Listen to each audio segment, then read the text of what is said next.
effort to make sure that the children, the interests of the children were put foremost. And again, as to exactly what happened with the children, I'll leave if Carl Dobrich would like to speak to that. Drew was alone when he was stopped. He was stopped by traffic stop by a uniformed state trooper, accompanied by plainclothes officers in the area of Lillicash and Weber, not far from his home. Have you been waiting all day to arrest him? How did you? We had been in the area the majority of the day, just looking at things and keeping tabs on things in the event this outcome were to have happened today. So at what point did you decide that you wanted to move forward? By the officers? Well, I'm not going to comment on reaction or what was indicative of what he was doing. He cooperated with officers during the traffic stop and was taken into custody without incident. Captain, how shocked would you describe his reaction to all that arrest? I have no description of his demeanor other than he cooperated completely with the officers' directions. So you had been in the area all day. Can you kind of explain what was it that made you decide to go at the moment you did? Our utmost concerns were the well-being of the children. We knew that 3 of the children were home. We did not want to alarm them. We were hoping that once we had the warrant in hand that he would be out and about. That opportunity presented itself, and we stopped him based on a valid warrant in that area in Bolingbrook. Were you ever concerned about a weapon in his home, arresting him in his home because of the potential weapons? We always are concerned about that and plan for that. However, that was not the case today. Do you have reason to believe that he was leaving his house and he knew that the indictment was coming down today and he could have been fleeing the area? No. What about the Stacy Peterson case, Mr. Glasgow? What can you tell us about the status of that? The grand jury that's been in panel has 2 more sessions. We've already scheduled evidence to be presented to them. In fact, Commander Dobrich and I were talking about that in the room before we came out. Things that we plan on doing in continuing the search for Stacy Peterson. That is not going to be slowed in any way, shape, or form by this indictment. That investigation is still foremost on our mind, and we believe we have some significant things to follow up on.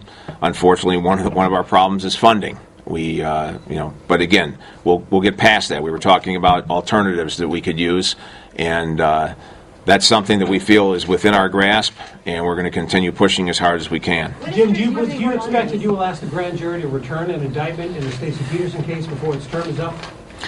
As I said, that jury only has 2 more sessions. It can not run longer than 18 months. However, we have a grand jury that meets every Wednesday, and we will continue the investigation through that grand jury. If it again heats up to the level where we need a separate grand jury, I'll petition the chief judge, and we'll convene such a jury. Do you think he's going to make bail? Again, I requested the $20 million bond because I felt that this was as grave and as serious a case as I've ever handled, and Judge Rozak agreed. It's a significant bond. I can't speculate as to whether or not he can post that bond. What's the maximum sentence that he's facing right now? 60 years in prison, and it's not day for day. It's full 60 years. Mr. Glasgow, the fact that you requested $20 million, does that reflect in any way on a possible fear that he might try to flee the jurisdiction or hide out? Again, when you look at the criteria in the statute, that is one of them. And the judge can consider all those factors when he sets a bond. The seriousness of the offense, whether there was violence involved, whether they might flee, all those things can be considered by the court. What happened to the 4 minor children in the house? I'll speak to that. There were 3 children were present in the home. They were taken to the Bolingbrook Police Department and transferred to the Department of Children and Family Services. I don't have the information on the 4th child, who was not present at the time. I'm assuming we've located that child. And they were all to be brought to the Bolingbrook Police Department, transferred to DCFS.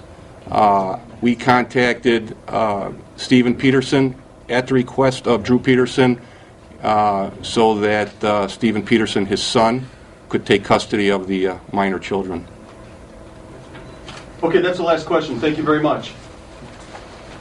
If I could just real quickly, the ladies and gentlemen standing that are not in uniform, except for this gentleman, Captain Ken Kopis, are all members of my trial team. We're pulling out all our resources to make sure that we prosecute this case to the nth degree. And all these ladies and gentlemen have felony calls that they work on. Dan Folk, Mike Fitzgerald, Kathy Patton, Nicole Moore, Greg DeBoard, Dee Dee Osterberger, Captain Ken Kopis, who's been with us from the beginning, Carl Dobrich, John Connor, who's been running the day-to-day operations with the grand jury and has done a great job, Dave Margliano is my investigator with my major crimes unit that's been working on the case, and Ken Gray, my chief deputy state's attorney. All of them are pulling together in a way that we've never done before in the office, and we're putting together a team that I believe can't be beaten. Jim, are you going to prosecute this yourself? Yes. Is this the biggest case of your career? Yes. Again, every murder is tragic, and I prosecuted a number of murder cases, including the murder of Tim Simonson, which obviously was a terrible tragedy, sergeant with the Crest Hill Police Department. But every human being's life is of equal value. Clearly, we've had a serious situation with violence against women, and it's not just here in Will County, it's nationwide. And we want to send a strong message that that's a grave and serious matter. It's not a laughing matter, as has been made with this case. We don't think about that at all. I think if you saw Carl Dobrich, he was kind of tearing up when he got up here.